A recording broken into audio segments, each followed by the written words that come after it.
এখনকার তরুণরা সোশ্যাল মিডিয়ায় অতিমাত্রায় সময় ব্যয় করছে, যা তাদের পড়াশোনা ও নৈতিকতার উপর নেতিবাচক প্রভাব ফেলছে।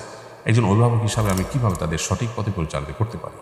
অভিভাবক হিসাবে আমাদের নিজেদের মোবাইল ফোনের অতিরিক্ত ব্যবহার বন্ধ করতে হবে এবং নিজেরা বাচ্চাদেরকে প্রচুর পরিমাণ সময় দিতে হবে। মোবাইল ইত্যাদি থেকে দূরের থেকে তাদেরকে সময় দিলে ইনশাআল্লাহ তার একটা সুফল আমরা পাবো। দ্বিতীয়ত, অভিভাবক হিসাবে আমরা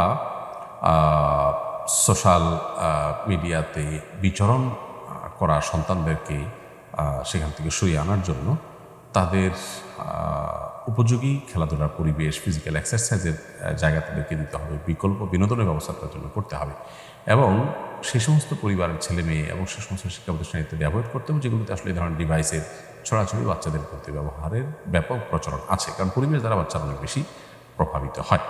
তারপরও আজকে চতুর্দিকে মানুষ যেভাবে আক্রান্ত এই রোগে, সেখানে আসলে শুধু কিছু পরিবারের সাথে মেশা বন্ধ করে দিলে সন্তানরা যে একেবারে নিরাপদ হিসাবে তা আনার জন্য এক্সট্রা আরও বিভিন্ন রকমের অ্যাক্টিভিটিস চালাতে হবে।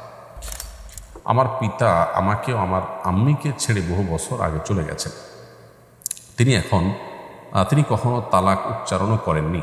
বর্তমানে আমার বয়স 19 বছর এবং আমার আম্মি অসুস্থ। আমি চাই তিনি অন্যত্র বিয়ে করে নতুন জীবনযাপন শুরু করুন। এখন প্রশ্ন হলো, এই অবস্থায় আমার আম্মি কি অন্যত্র বিয়ে করতে পারবেন? আর দ্বিতীয়ত, তালাক ছাড়া ইদ্যত কীভাবে গণনা করা হবে, তা কতদিন হবে? দেখুন, প্রথম কথা হলো যে আপনার আম্মি তিনি আপনার বাবার কাছ থেকে যেহেতু তালাক প্রাপ্ত হননি, অতএব তার জন্য ইদ্যত প্রযোজ্য হবে না। এবং এই যে তিনি চলে গেছেন, সেটা কত বছর হয়েছে, কোন পর্যায়ে গেছে, তার কোনো খোঁজখবর আছে, তার নাকি নির্দোষ হয়ে গেছেন, এই বিষয়গুলো এখানে বিবেচ্য হবে সিদ্ধান্তে আসার ক্ষেত্রে। সেজন্য আমরা আপনাকে পরামর্শ দিব যে আপনি কোনো ফতোয়া বিভাগে গিয়ে এ বিষয়ে বিস্তারিত জানিয়ে প্রশ্ন করুন। ইনশাআল্লাহ সেখান থেকে আপনি আশা করেন যে সঠিক উত্তর পাবেন, কারণ এখানে আরও বেশ কিছু কোয়েরি আছে যেগুলো আপনার কাছ থেকে আমার জানা দরকার, সেগুলো করা দরকার। সেগুলো করার সুযোগ যেহেতু নাই, অতএব আমরা এটা স্কিপ করছি। যদি এমন হয় যে তিনি বেঁচে আছেন এবং নিরুদ্দেশ নন, তাহলে সেক্ষেত্রে তার কাছ থেকে যে কোনোভাবে বিচ্ছেদ নেওয়ার, মৌখিকভাবে বিচ্ছেদ নেওয়ার হলেও চেষ্টা করতে হবে। তারপরে আপনি অন্যত্র বিয়ের চিন্তা করবেন। মহসিনা আক্তার মোমো আপনি লিখেছেন, আমার বাবার 3 ভাই 2 বোন। আমার বাবা মারা গেছেন 1 বছর হয়েছে, কিন্তু এখনও আমাদের প্রাপ্য জমি বুঝে দিচ্ছেন না। আমার প্রশ্ন হচ্ছে, আমার বাবার কেনা জমি কি আমার চাচা এবং ফুফুরা পাবেন? বোন মহসিনা আক্তার, প্রথম কথা হলো, আপনার বাবার মৃত্যুর পর সেই সম্পদ ভাগ বন্টন করা এটা আপনাদের অধিকার। এখানে আপনার চাচা বা ফুফুরা তারা বাধা দেওয়ার কোনো নৈতিক কারণ নেই। কোনো ব্যক্তির মৃত্যুর পর তার যদি ছেলে মেয়ে থাকে, সন্তান থাকলে সেক্ষেত্রে ভাই বা বোন কিছু পান না। অতএব আপনার বাবার সম্পদে আপনার চাচা, আপনার ফুফুরা কিছুই পাবেন না যেহেতু আপনারা বেঁচে আছেন। অতএব আপনার বাবার সম্পদ যদি হয়ে থাকে সেক্ষেত্রে আপনাদেরই অধিকার মূলত। মেয়ে মানুষ যদি আপনি একা হন, যে আপনার কোনো ভাই নাই, তাহলে ভিন্ন হতো, কিন্তু আপনি যেহেতু ভাই আছে বলেছেন, তাহলে সেক্ষেত্রে তারা পাবেন না। ইলিন তাহসিন আপনি লিখেছেন, আমার মা বাবার 23 বছরের সংসার। আমার বাবা আমার আম্মু ও আমাদের 2 বোনকে অনেক কষ্ট দেয়, নির্যাতন করে, ঠিকমতো ভরণ পোষণ দেয় না। আমার আম্মু ও আমি সন্তান হিসেবে কি কাজ বা আমল করলে আমার বাবা চিরদিনের জন্য ভালো হয়ে যাবে? কি করলে পরিবারের রহমত ও সুখ শান্তি থাকবে?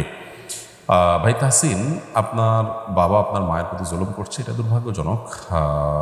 এটার জন্য প্রথমত আপনারা, যেহেতু আপনার বয়স 23 হয়ে গেছে, আপনি টিউশনি করে হলেও, ছোটোখাটো কাজ করে হলেও আপনার মায়ের ভরণ পোষণ দেওয়া, তার কষ্ট লাঘবের চেষ্টা করবেন।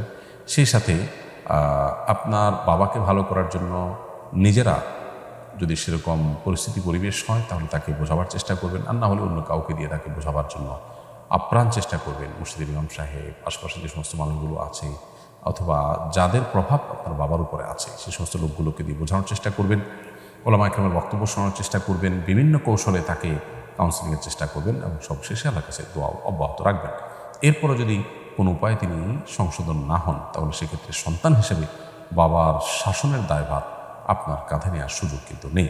সবর আপনাদের করতে হবে এবং আপনার মাকেও সেই সাথে বোঝাবেন যে দুনিয়া এটা জান্নাত নয়, সেখানে সব কিছু মন মতো হয় না, বিধায় সবরের কোনো বিকল্প ইমানদারের জন্য নেই, বিধায় সবরের পথটাকে অবলম্বন করতে হবে। সোমাইয়া চৌধুরী আপনি লিখেছেন, কিছু কিছু মানুষকে মাফ করতে চায় কিন্তু মনে হয় তাদের মাফ করলে নিজের উপর অবিচার করা হয়, এক্ষেত্রে করণীয় কি? শয়তান এটা আমাদেরকে বোঝায়। আল্লাহ সুবহানাহু ওয়া তাআলা সবসময় আমাদেরকে মাফ করতে উৎসাহিত করেছেন। আল্লাহ বলেছেন, খুযিল আফওয়া ওয়া'মুর বিল উরফি ওয়া'রিদ আনিল জাহিলিন। তোমরা ক্ষমার দিকটাকে গ্রহণ করবে সবসময় এবং ভালো কাজের নির্দেশ মানুষকে দিবে এবং যারা মূর্খতার সঙ্গে আচরণ করেছে তাদেরকে এড়িয়ে চলবে। আল্লাহ সুবহানাহু ওয়া তাআলা অন্য আয়াতে বলেছেন, ইন্নাল্লাহা ইউহিব্বুত তাওয়াবিন ওয়া ইউহিব্বুল মুতাহহিরিন। আল্লাহ বলেছেন আল্লাহ তাআলা ক্ষমাশীলদেরকে পছন্দ করেন, সেরকম আয়াত রয়েছে।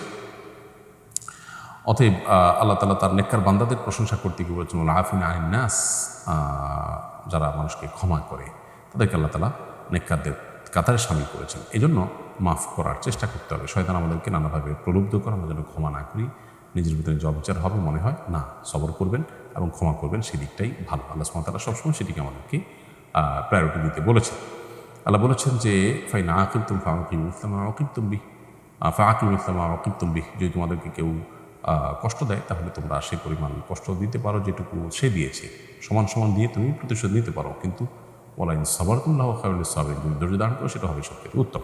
মেয়ের নাকের নিচে গোফের মতো থাকে, সেগুলো কাটা যাবে কিনা?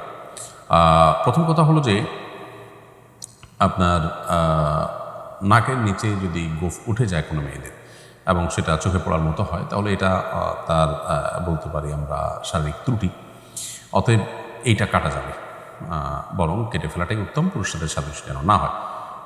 অনেক ওলামা ইকরাম যেমন ইমাম ইবনে আবিদিন শামী রাহিমাহুল্লাহ ফতোয়া শামীতে এটাকে মুস্তাহাব বলেছেন। লিপি আক্তার নূপুর আপনি লিখেছেন, পিতামাতা যদি সন্তানের সাথে বৈষম্য করে তাহলে ইসলাম কি বলে? পিতামাতাও যদি বৈষম্য করে সেটা অন্যায়, অন্যায়, অন্যায় সর্বাবস্থায়। অতএব মা বাবাও সন্তানদের প্রতি যেন জুলুম না হয় সেদিকটা তাদের খেয়াল করতে হবে। মা বাবা হয়েছেন দেখে তারা যা খুশি তা করবেন, সেই লাইসেন্স তারা কিন্তু পান নাই। আল্লাহ তাআলা এহসান তার নিজের জন্য আবশ্যক করে রেখেছেন। আল্লাহ তাআলা নিজের জন্য জুলুম না করাকে আবশ্যক করে নিয়েছেন। আল্লাহ সুবহানাহু ওয়া তাআলা বলেছেন, ইন্নী হারামতু যুলমা আলা নাফসি ফালা তাযালামু। হে বান্দাগণ, আমি আমার নিজের প্রতি জুলুমকে হারাম করেছি। আল্লাহ নিজের জুলুমকে নিজের জন্য হারাম যদি করে থাকেন তাহলে মা বাবার জন্য কীভাবে সন্তানের প্রতি জুলুম বা বৈষম্য করা হারাম করতে পারে?